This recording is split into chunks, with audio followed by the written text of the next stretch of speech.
Good evening, and welcome to another episode of OmenG's Stupid Scary Stories. Tonight I'll be reading from Connecticut Ghost Stories and Legends by Thomas D'Agostino and Arlene Nicholson, part of the Haunted America series. Tonight's reading, The Leatherman.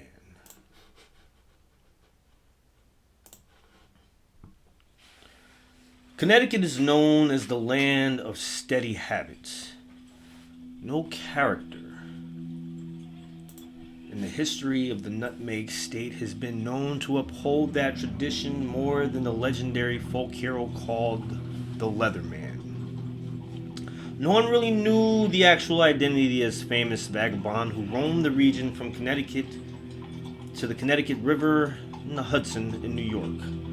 In his 30-year tenure, the Leatherman rambled continuously throughout western Connecticut and eastern New York State. In his last several years, he was known to travel in a clockwise 365-mile circle. Every 34 days, he would be back at the same place. Town folks could set their clocks by his arrival. Some accounts claim he was Jules Bourglet, a native of Lyons, France. This particular story associated with his strange wanderings in this part of the world lends credence as to why he wore a heavy leather wardrobe. According to the legend, Jules Bourglet fell in love with the daughter of a wealthy leather merchant. As Bourglet was of a lower class than the lady he sought to woo, her father forbade their union. In time, the father warmed up to Jules and granted him a test to prove his love and perhaps ability to improve his status. He gave Jules a position in his firm. Bourglet proved to be successful in business affairs and was soon given more decision-making roles in the enterprise. At one point, the leather market made a sharp rise, and Jules quickly invested most of the company's capital into the trade. The market quickly plummeted and left the firm nearly bankrupt. Having lost the respect of his love's father, not to mention most of his money, poor Jules lost his senses and was soon institutionalized. He somehow escaped the institution and made his way to the States, where he was first seen in April 1858 in the town of Harwinton, dressed from head to toe in a heavy leather hat, large overcoat, thick trousers, shoes made from wooden soles with leather tops, and a large side bag for carrying his possessions. He would walk his route, sleeping in caves, stopping in towns for food, and then continuing on his way. He never worked or performed chores for money or as other hobos did. He never took any currency either, only a meal and, when offered, tobacco and matches. It was later discovered that he had smoking pipes stashed in many of the caves he used for shelter along his course. The book, Historical Accounts of a Connecticut and New York Legend by Dan W. DeLuca, is a chronological compilation of news articles and stories of the Leatherman's life as he wandered from town to town. One reporter for the Deep River New Era claimed that the Leatherman told him his name was Randolph Mosey. This was never substantiated, though, as the people who came in contact with the wanderer never acknowledged him by that name. Leatherman never spoke too many distinguishable syllables of the English language to anyone. His form of communication was in gestures and sometimes grunts in French. Yet he became quite the icon in Connecticut. His arrival into town was so prompt that people would put plates of food on their doorsteps for him to eat. Leatherman rarely entered a home or ever accepted shelter in a barn or outbuilding. The many caves he lodged in laced through the Connecticut and New York countryside and are now revered as attractions for the adventurous who retrace his steps through the region. He would silently dine upon the bearer's doorstep and then be on his way. Once he made his usual stop at the Fenn farm in Plainville. Mr. Fenn, not having had contact with the drifter, answered the door and asked, "How are you?" Leatherman quickly drew away from the threshold and departed. never to return to their doorstep again. As time went by, it became an honor to have the legendary figure stop at one's doorstep for victuals. The townspeople actually competed for the opportunity to have Leatherman feast upon their cooking. At South Chippens Hill School in Bristol, the teacher held a Leatherman Day, where the student with the highest honors in the class was given permission to offer the traveler something for his journey. On that day, the children would stand outside in a line, and when the rover came by, the honor student would step forward and silently present his offering to the icon. Leatherman would gently take the gift, nod a silent thank you, and resume his course of travel. Some say they could hear him coming from a good distance by the squeaking of his clothing. He truly became a folk hero to all and was very rarely ever taunted or provoked. In fact, 10 towns along his route did not consider holding him in violation of the tramp law passed in 1879. He never sought repair for his clothing, always mending it himself with pieces of boot leather he would find, which means he was probably efficient in leatherworking. He was known for his appetite, as records from one store indicated he procured a loaf of bread, a can of sardines, crackers, pie, 2 quarts of coffee, a gill of brandy, and a bottle of beer. Where he obtained the funds to pay for this, or if he actually ever needed to acquire any money, is forever a mystery. As to his timely circuit, the Darrow family of Shrub Oak in northern Westchester, New York, kept an account of the Leatherman's visits to the hamlet. From 1858 to 1889, he passed through town every 34 days on the dot.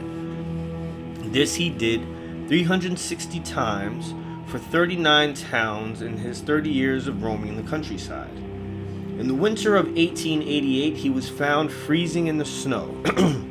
Officials arrested him out of humanity and took him to a Hartford hospital where he refused to stay. After he was examined, the doctors deemed him sane but suffering from frostbite. He gave them a name of Zacharias Boleviat. Only then did the Leatherman slow down. His age, coupled with mouth cancer from heavy tobacco use, protracted his schedule. Leatherman died on March 24th, 1889, in a Sawmill Woods cave in Sing Sing, New York. Some records say it was from a fall, but popular consensus states that it was from the cancer he refused treatment for. In his bag were found leather working equipment such as scissors, awls, wedges, a small axe, and a prayer book written in French. An Englishman named Samson Fist King Bennett, who claimed to have spent time with Bourgelat in Nineveh, Paris, and paid for his burial in Sparta Cemetery in Westchester.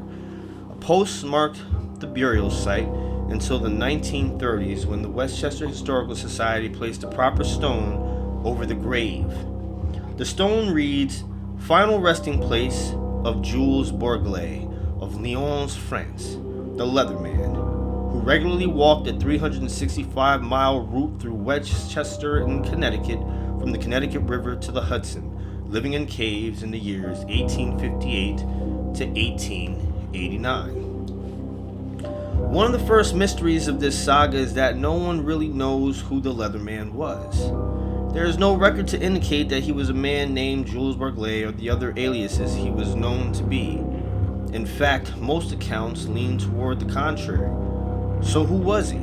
He never spoke, and when asked questions pertaining to his identity or when confronted, he quickly shied off into the distance.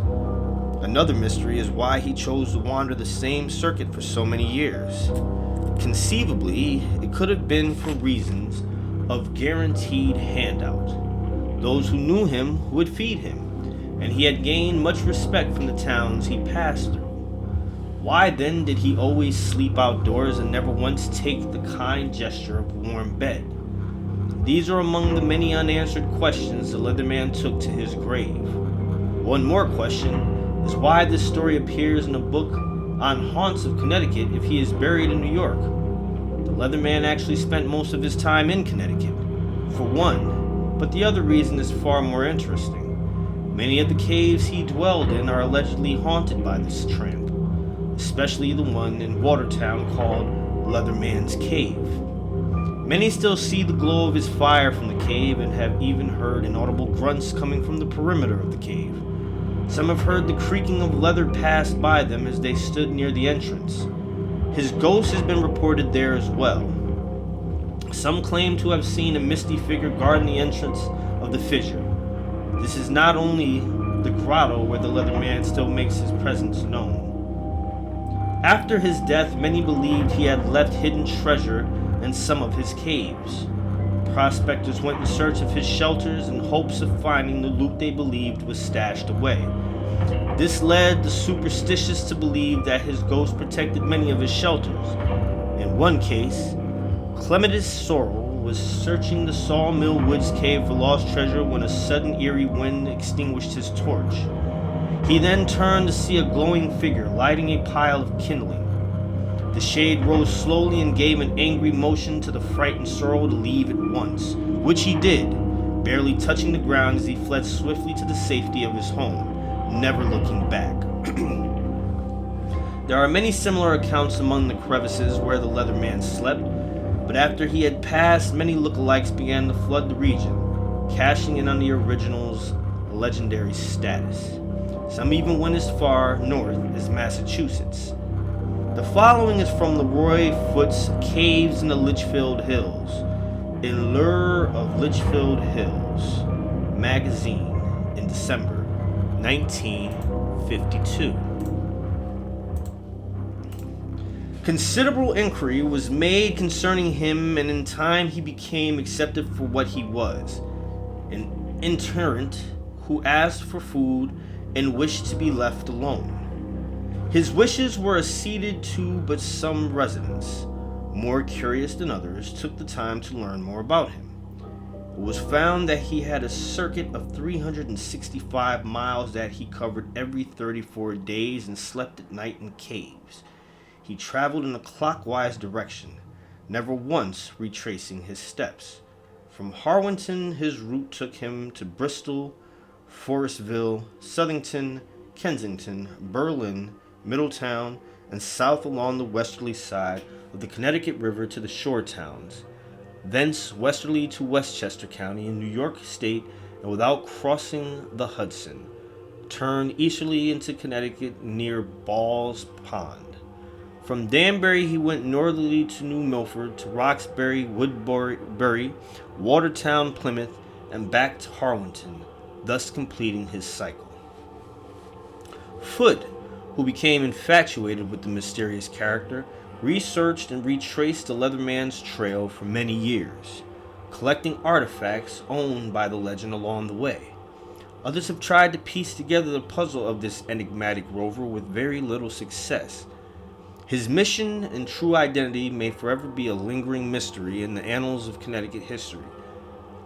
If you find yourself out by one of the many shelters the old man called home and see a visage covered from head to toe in patches of leather sewn crudely together, do not be afraid to ask a question or two. But remember, it must be in French.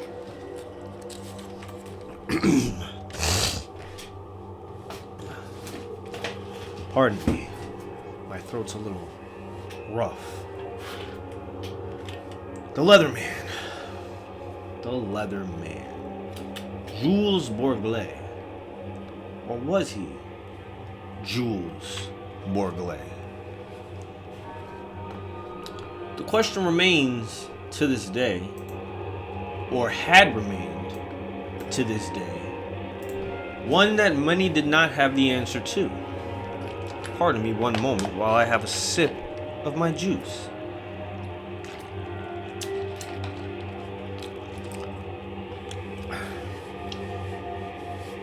Now, I'm not quite sure why anybody would think that this guy would be walking around in a 365-mile circle stashing treasure when no one ever saw him with any money. Now, here's what I'm thinking, right? Or here's what I was thinking. Like some had guessed or thought He was just wandering areas in which he thought were the best areas to wander because people were friendly enough to give him food and offer him shelter. Now, they said to ask him questions when you see him. Now, here's the thing, right? They say you gotta ask him in French.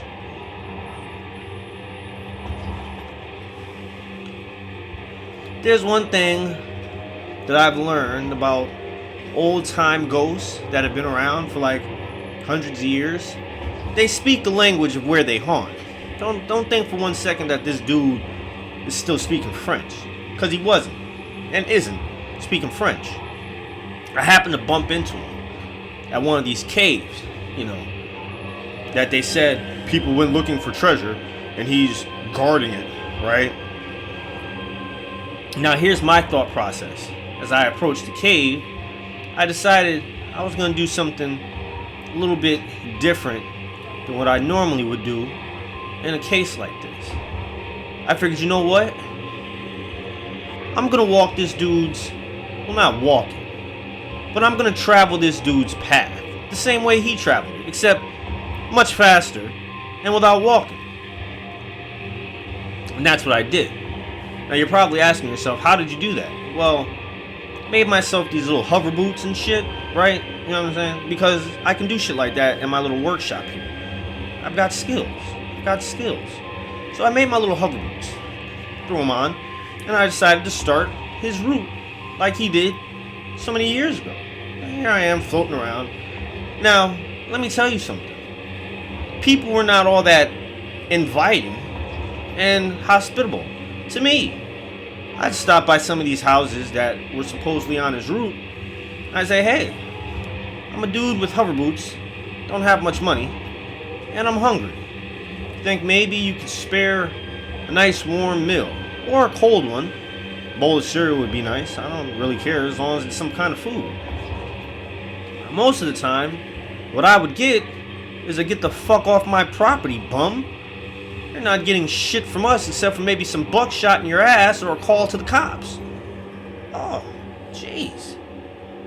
Why don't you float on out of here like you floated on in here, bitch? And that's what I'd do. I'd float on out. Now, of course, people nowadays are a lot more rude than I imagine they were in the past. But I decided to take it one step further. Now, I did his 365-mile trek, right, on my hover boots. Not one house was anybody nice to me. Not one. I didn't even get any questions about the hover boots. Now, you would think, at the very least, somebody might be like, oh, those are awesome, guy. How'd you get them? Where'd you get them? Did you make them? Do they have more? Can I buy them? Can I buy them from you? None of that. Just get off my property. The fuck out of here. So I decided, you know what? Maybe I should go back in the past. So, I came back home. Got into my little time machine. I took this time machine back to the times of the Leatherman. But after he had died. Because I figured I don't want to be walking around when he's walking around, because they're definitely not going to give two bums shit. One bum's enough, I'm assuming, right? But I wanted to see like what was going on back then that people were so happy to give a foreigner stuff. So I step out of the time machine, I throw on my hover boots. Now I know first things first, I'm not dressed like the rest of these people, so I'm gonna get some looks. Number two, I'm a black dude. This is like 1800s America. You know what I'm talking about. New England. Alright? I'm definitely not expecting too much hospitality. But I wasn't expecting a whole bunch of hostility either. Just some strange looks. Now, of course, I start again on the route just like he was doing. I got to the first stop. Knocked on the door. family, well, not the whole entire family, obviously, but somebody answered the door. How can we help you? Black man. Oh, yes, I am black. Sorry. Since you're stating the obvious, I didn't think you needed to do that. Are you free? Am I free? Yeah. From where do you come? I'm from Connecticut, you know, where we are now. Really? Yes, really. What part? I'm from New Haven. I was born and raised. But not now. I'm a traveler from the future. A traveler from the future. Yes, from the future, which is why I'm dressed in ways that you've never seen. And I have boots that make me float. They're hover boots. Oh. Then you are free, you say? Yes, I'm free. I promise you that. Do I look like I'm not free? I'm floating around on hover boots. We must talk to the proper authorities to make sure we can't have anything to do with runaway slaves. Goodness gracious. Do I look like a slave? I've got a nice little haircut going here. Hover boots. Shirt that you don't have. Pants that you've never even seen. Come on. I just told you I'm from the future. We'll speaketh upon things that shall happen that haven't yet happened, and maybe I will find credence in your story. Alright, well check this out, right? Connecticut, there's this war. It's gonna be coming up soon. You know, in about like 3 or 4 years. There's gonna be the Civil War.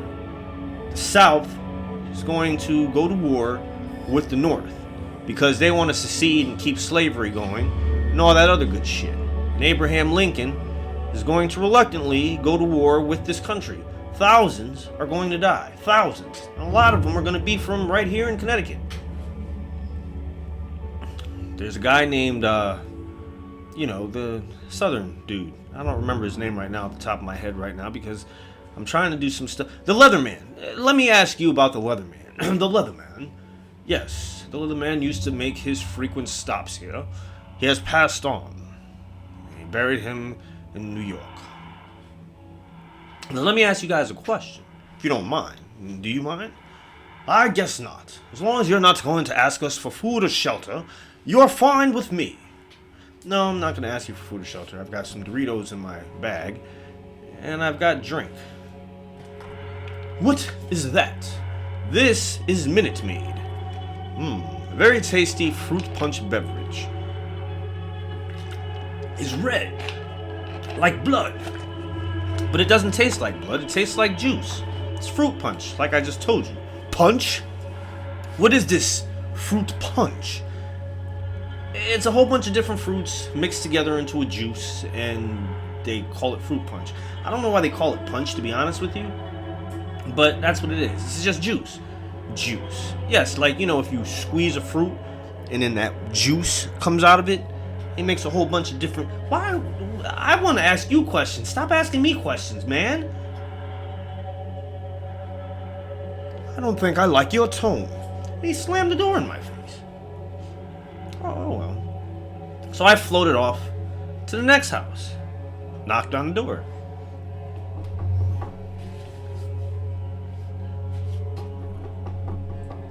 Hello? Is there anyone there? Hold on, please. I heard a voice from behind the door. Soon, a woman came to answer. Opened the door. She was shocked to see me standing there in front of her. Oh my goodness. Who are you?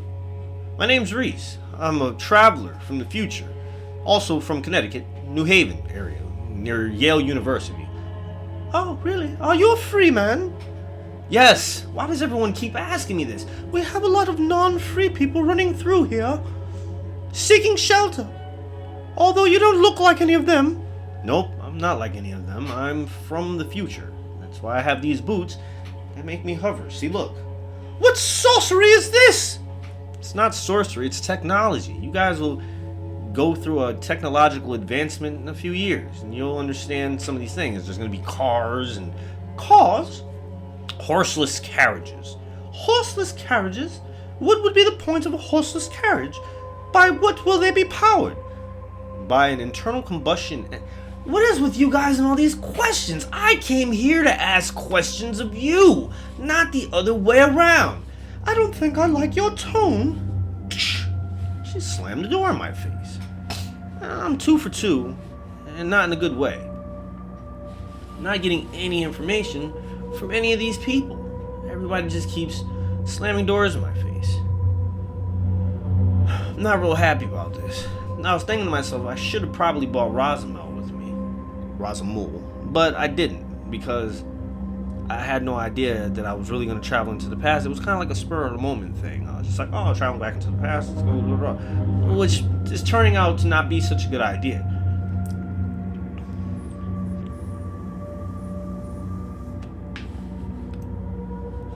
Now, the third place I stopped at turned out to be probably the best stop along the way. Knocked on the door. Once again, the door was answered, this time by a young man, probably about in his 20s. He opens the door, he says, hurry, come inside, come inside. I'm like, okay. Came inside. He said, this way, this way. He led me down to the cellar. Opened up a door that was in the floor. He said, hurry, get in, get in. I was like, why am I going down there? Are you on your way to freedom? I'm like, no, I'm free. I've been free. Damn it. I'm from the future. You don't find my clothing or hovering boots to be strange?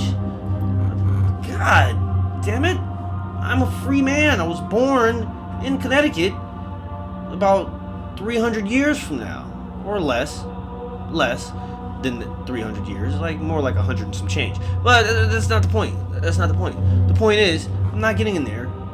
You have people in there? What are they doing in there? They're on their way to freedom. We are part of the Underground Railroad. We've been helping many of your kind escape from the perils of slavery. Well, where I'm from, we don't have this kind of slavery.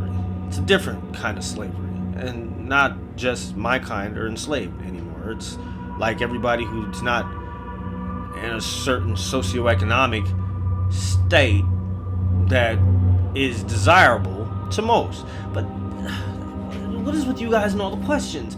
I came back in time to ask you guys questions. Close that little hatch, not going down there. Let's have a conversation. Sit down, let me give you some Doritos. You'll love these. They're tasty and they're made out of corn. Corn? What type of corn?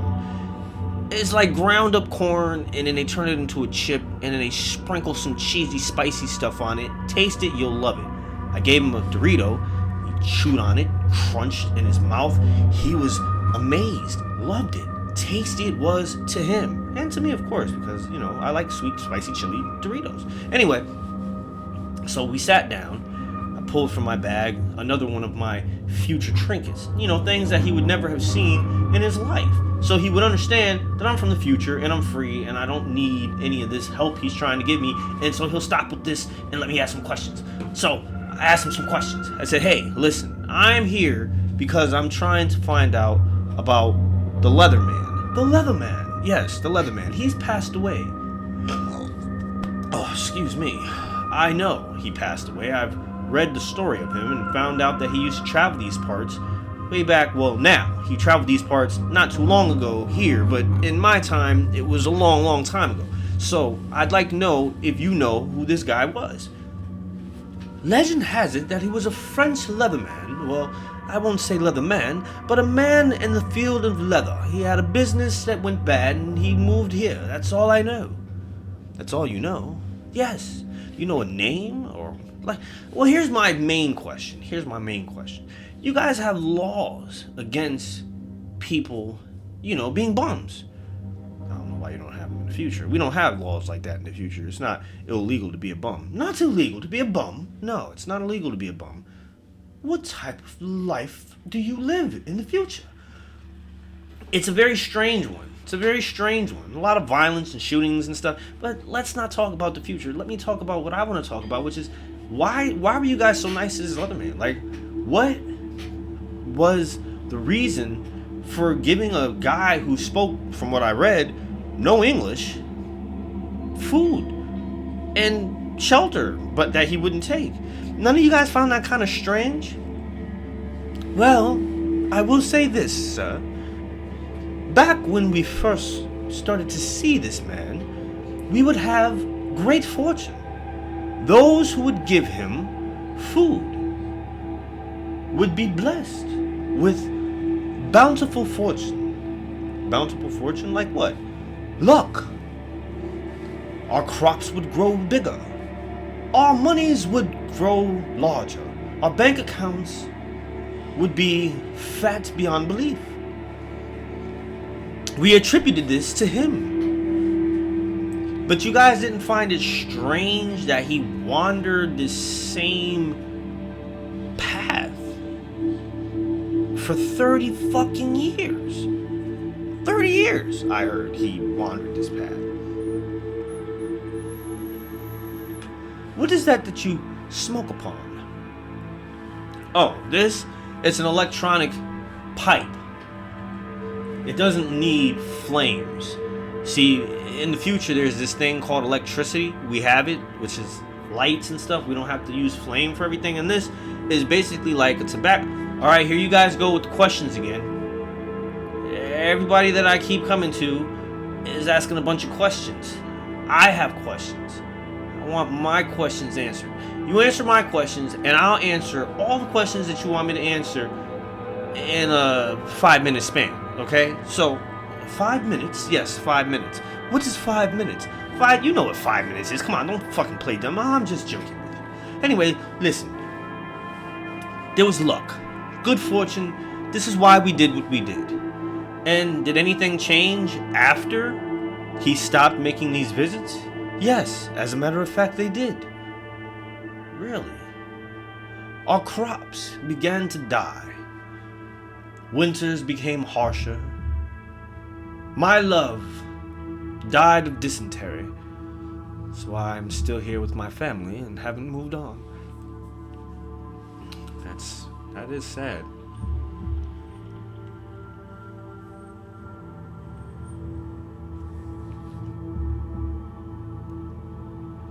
Now, was there anything else going on at the time that you guys may or may not have noticed during this man's travels? Yes, as a matter of fact, there were some strange occurrences in the woods near the caves that he dwelled in. Right, that's what I want to ask you guys. You don't find it strange that this dude chose not only to wear the same exact clothes for 30 years, leather on top of it, but always refused even to sleep in the barn? To me, that sounds like a dude that might be up to something not too good. You know, not too good. He might be up to some strange things. Were any people reported missing? Any strange deaths, thefts, stuff of that nature? Well, yes, actually there was. Ooh, tell me about them. Years after we first started to see him, within the past, let us say the last 10 years of his travels, we noticed animals started to go missing. Animals? Like what kind of animals? Dogs, cats, some chickens, occasionally a sheep, a pig. And nobody thought maybe this guy might have something to do with it? No. He always made his rounds as he normally did. Like, we could set the clocks in our home by him. There was no deviance between the amount of time from one stop to the next. He was always on time. For him to have been responsible for these missing animals, well, that would have had to have made his time change, which it never did. It's a good point. Was there anything going on, like perhaps some witches, satanic work? Shh! Speak not of the devil. Speak not of the devil in this house. Okay. Sorry about that. I didn't mean to, like, no, listen. You know what? My bad with that one, you know. There was nothing going on here at that time besides the missing animals. Were any of them ever found? No. Corpses, perhaps? No. Carcasses? Never. I was starting to get a little bored with this conversation. So I immediately let him ask his few questions of me and gave him his 5 minutes, and I was on my way. Of course, without a hot meal. They didn't offer me a hot meal. He offered to put me in a fucking cellar hatch with some slaves. Well, they weren't slaves anymore, but they had been slaves. I went on about my way. I decided I don't think I'm gonna learn anything more than I've already learned about this particular Leatherman. Maybe I should go back to the future.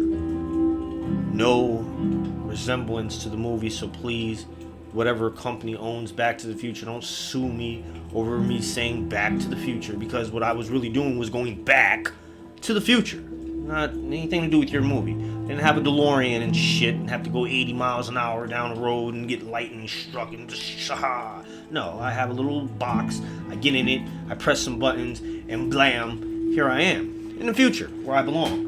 Well, in the present, I should say, not the future. Back to the present. Going back to the future is actually, you can't go back to the future.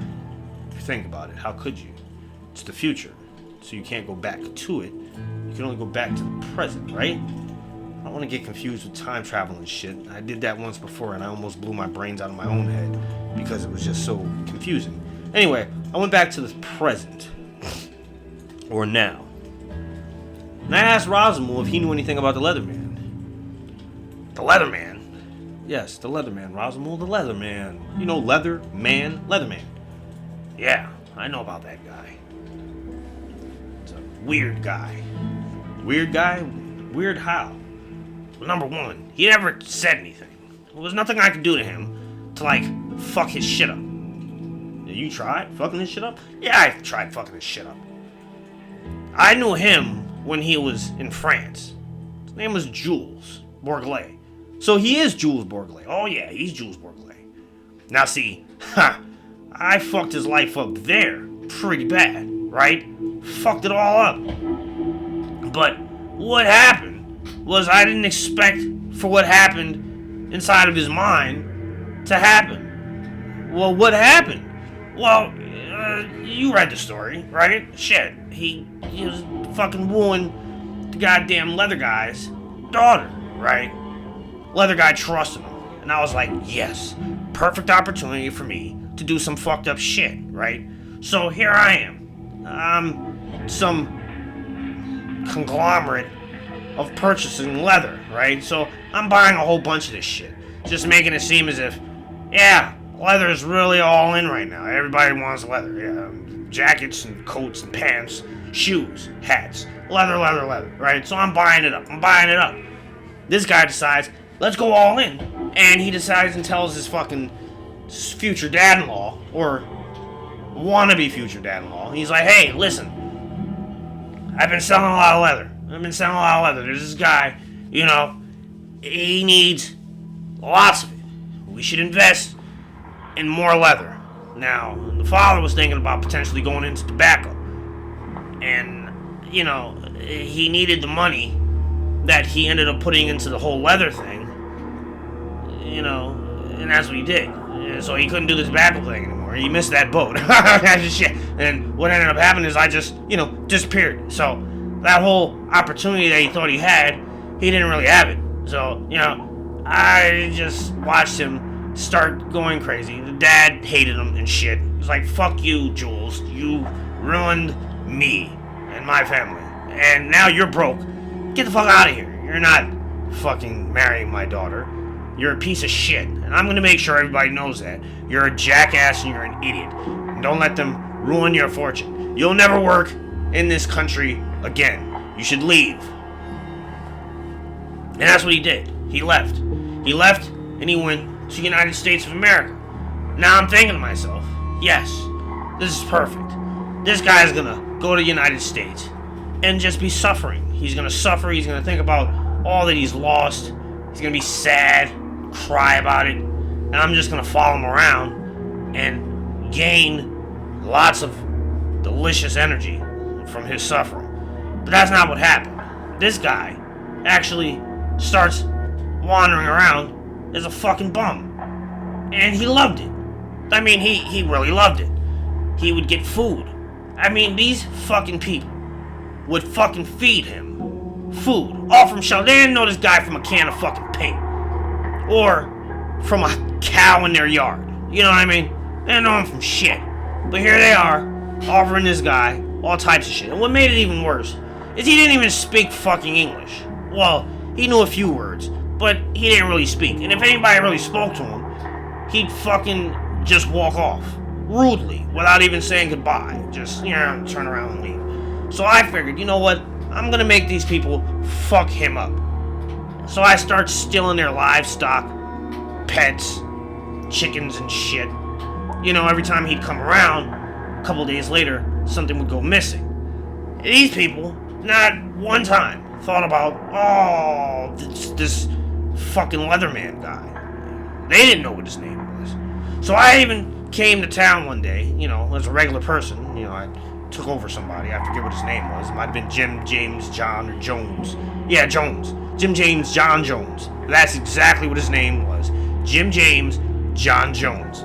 Weird ass name, but that was his name. Anyway, he was a traveling jewelry man. Came into town and I said, hey, do you guys know this fucking Leatherman?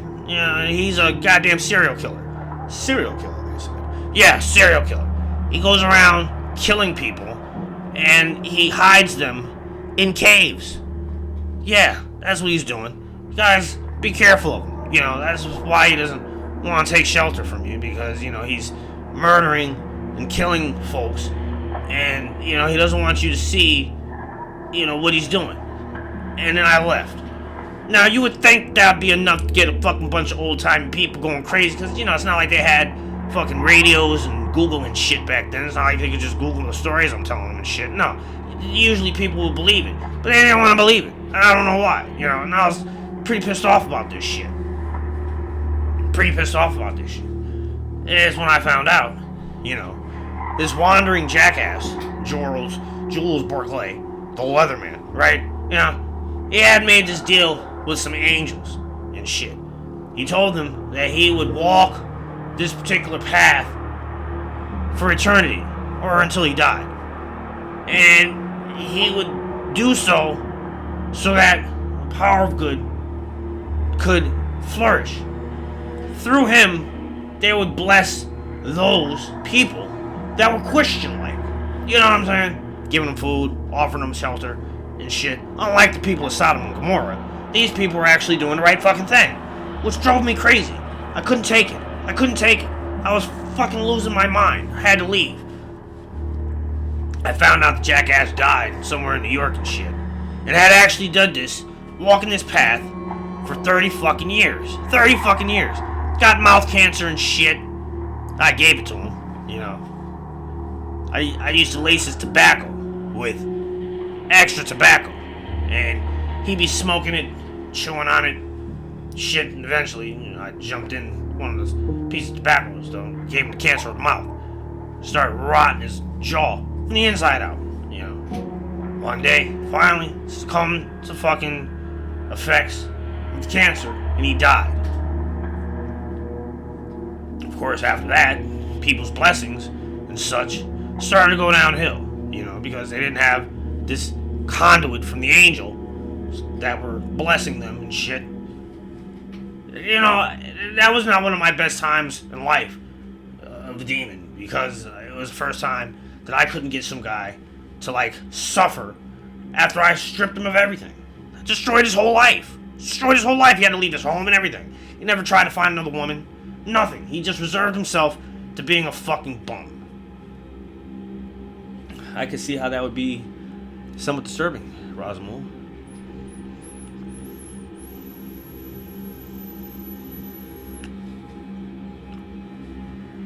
That's all I learned about the Leatherman.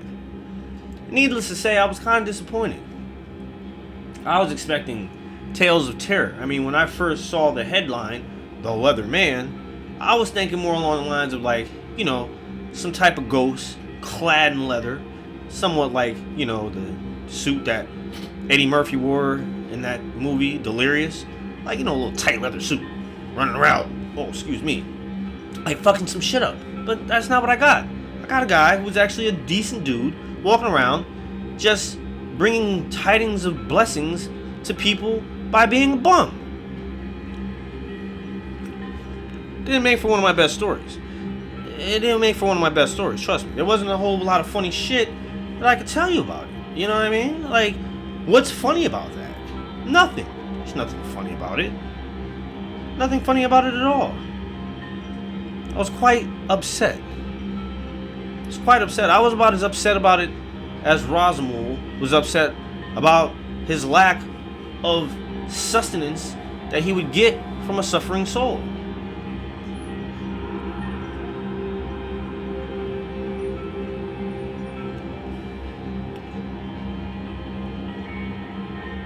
But then I found out something, and I was most happy about it.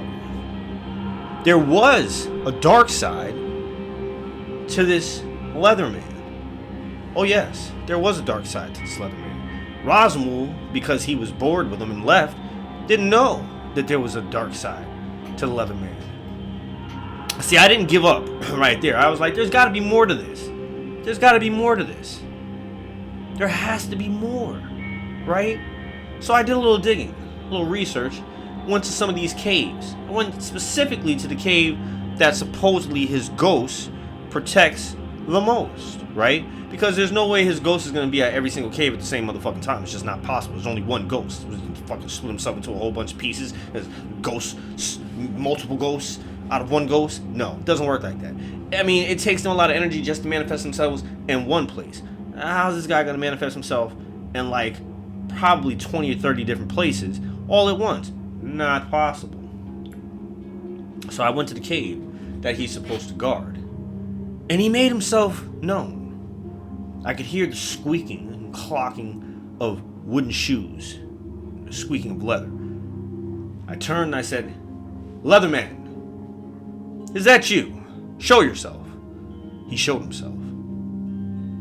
He said, "What do you want?" I said, "You do speak English. I figured you did." "Yeah, I speak English." I said, "Okay, well, I have questions. What exactly is the reason why these fucking people were giving you food and shit, and you would accept the food, but not the shelter? Why?" I'll tell you why. I had a problem with myself.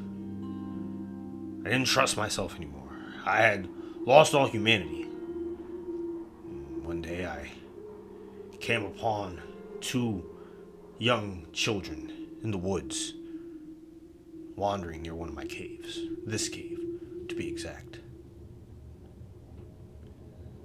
They came too close. I was hungry. I was starving. Hadn't had anything to eat in days. These children were alone, as most children back in those days were. Most kids went places all by themselves. Now, I decided I was gonna eat these kids. "You ate the kids?" "Yeah, I ate the kids." First, I tricked them. Told them I had a piece of chocolate.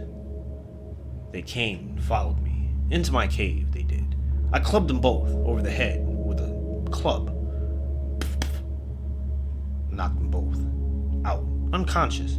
Prepared them. Just thinking back, it was one of the best meals I had in that 30 years. But after I ate them, I felt terrible. Terrible I felt.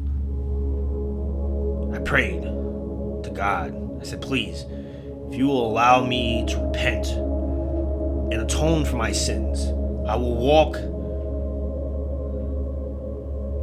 365 miles, a mile for every day of the year. around this community, and I will do your work. And I'll never speak again.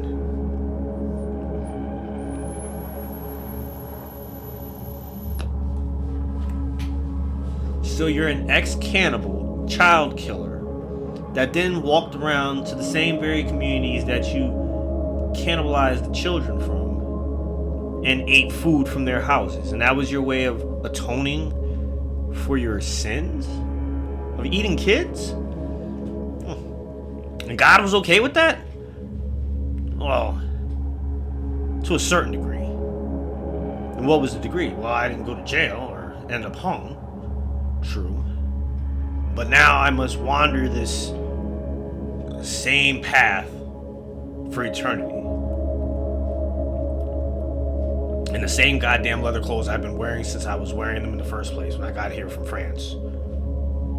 That sucks. They must be quite rank. Yes, actually they are. They stink something terrible. You can't smell them. I don't want to smell them. Look, I know about you ghosts. You say you can't smell certain shit, but I've smelled ghost shit before, and that shit doesn't smell very good. So I imagine BO from a ghost of 300 years of BO is probably just as bad, especially in some non-breathing leather. Ugh, I don't want to smell that. So Jules Bourgelat, yes, that's my name. You know, I'm actually quite bored with this. I'm bored with you. I thought you had a better story than that. Like maybe you were a serial killer of some sort, or maybe even a demon. I knew a demon. You did know a demon. Yes. God spoke to me one day and told me that my whole life was ruined by a demon named Rosamul. Demon named Rosamul. Wow, that's very interesting. Yes. He tricked me into ruining my whole entire life. Took away my love and everything. That's why I ended up here in America, wandering as a bum.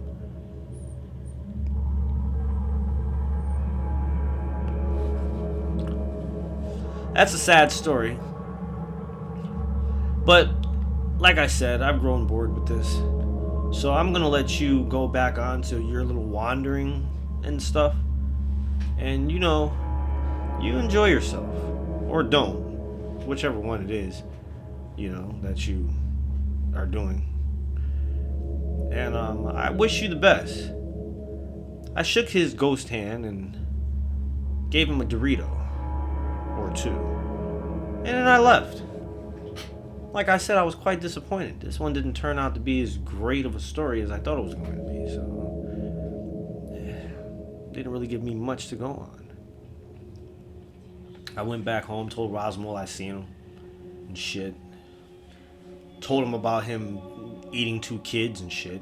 He's like, oh, you gotta be kidding me. He ate some kids? I'm like, yeah, he ate some fucking kids. 2 of them. Buried their bones in his cave, which is why he guards that cave and has guarded that cave for so long. It's because he doesn't want anybody to see the bones in that cave, because if they saw the bones in that cave, then he might suffer. He might suffer. Because then when people see his ghost, they won't see him as this, oh, ever so loving, wonderful ghost that just came to eat hot meals and sleep in caves. They'll see him as a murderous fiend that ate 2 children that went missing back in those days. Then the whole story will change. But Rosamul, I'm tired. I'm gonna get some sleep. I have adventures and things to do tomorrow. I'm supposed to be visiting. Let's see, where am I visiting tomorrow, Rosamul? I have it in my book here. Oh yes, we're going to the Wyndham Textile Museum. I'm bringing you with me. Hopefully things will be a lot more fun than they have been recently. Thank you all for joining me for another episode of OmenG's Stupid Scary Stories, with a reading from Connecticut Ghost Stories and Legends by Thomas D'Agostino and Arlene Nicholson. You probably didn't really like this story too much. I mean, you may have enjoyed the reading, but the rest of it I don't think was all that great. It's not one of my best. But like I said, this past week has been a very stressful week for me. Very stressful week. But I figured, hey, the best therapy is to do things that you enjoy doing. So that's why I came on here to do what I do, which is tell stupid, scary stories. I promise you, I don't want to make any promises that I can't keep, but I say this with as much conviction as possible. Tomorrow's story should be a lot better. Hopefully a lot more interesting and more exciting. But like I said, thank you for joining me for tonight's story.